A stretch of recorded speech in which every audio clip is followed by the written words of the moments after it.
ও আল্লাহ, জীবনে অনেক নামাজ ছেড়ে দিয়েছি, মা বাবারে কষ্ট দিয়েছি রে আল্লাহ।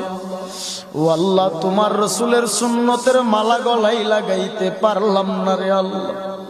তওবা করে নিলাম আজকে আলেমুল আমাদেরকে সাক্ষী রাখিয়া তওবা করলাম আল্লাহর কোনদিন নামাজ ছাড়বো না, রোজা ছাড়বো না, মানুষকে কষ্ট দিব না, সুদের খাতায় নাম লাগাবো না, কোনদিন খারাপ কাজে লিপ্ত হব না। আমার আল্লাহর কাছে যদি একটা বার চোখে পানি ছেড়ে তওবা করতে পারো, আমার আল্লাহ এই মাহফিলের প্যান্ডেলের থেকে বের হওয়া মাত্র জিন্দেগির আমল নামার গুনাহগুলো ক্ষমা করতে পারে কি পারে না?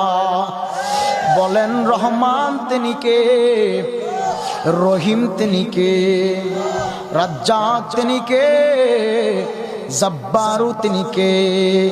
আমার